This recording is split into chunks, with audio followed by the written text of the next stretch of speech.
अनुज जी, अब दोहरा चरित्र यहां पर सियासत का देखने को मिल रहा है। अगर मैं कांग्रेस पार्टी की बात करूं, अब देखिए पश्चिम बंगाल कांग्रेस के नेता क्या कह रहे हैं। वो कह रहे हैं कि दूषित पानी को अगर साफ पानी में मिला लेंगे, जब कांग्रेस के विलय को लेकर के उनसे कांग्रेस में टीएमसी के विलय को लेकर के सवाल पूछा जा रहा है, तो साफ पानी भी गंदा हो जाएगा।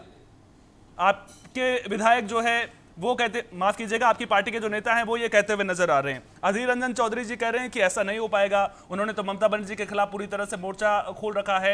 और वही ममता बनर्जी जब दिल्ली आती हैं, ऑल मीटिंग में शामिल होती हैं, तो उसमें अच्छी तस्वीरें निकलकर सामने आती हैं, बड़े नेताओं के साथ में मुलाकातें होती हुई नजर आती हैं। ये कैसी सियासत चल रही है सर कांग्रेस पार्टी की? इंडिया ब्लॉक को एक साथ करने की बात भी हो रही है, लेकिन जो राज्य है वहां पर मोर्चा खोल रखा है एक दूसरे के खिलाफ।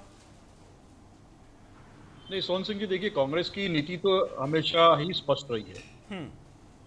हमारी दोगली नीति और दोमुही नीति भारतीय जनता पार्टी की कभी नहीं रही। ये तय था कि हम अभी पश्चिम बंगाल में जो चुनाव थे, वहां की मौजूदा राज्य सरकार के खिलाफ हमने चुनाव लड़ा, मजबूती से चुनाव लड़ा। पूरी सीटों पर हमारे कांग्रेस के कैंडिडेट लड़े और मजबूती से हमने जनता के मुद्दे उठाए।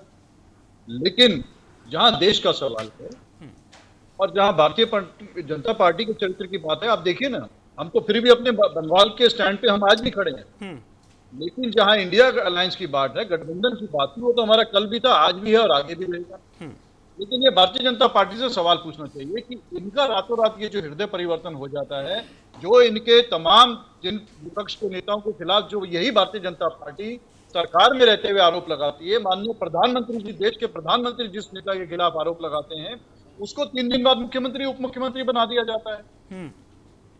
आज बंगाल के जो मुख्यमंत्री बने हैं शुभेंदु शेखर अधिकारी, नारदा शारदा स्कैम में इसने सबसे ज्यादा उनके खिलाफ मोर्चा खोला था जब ये टीएमसी सरकार में थे।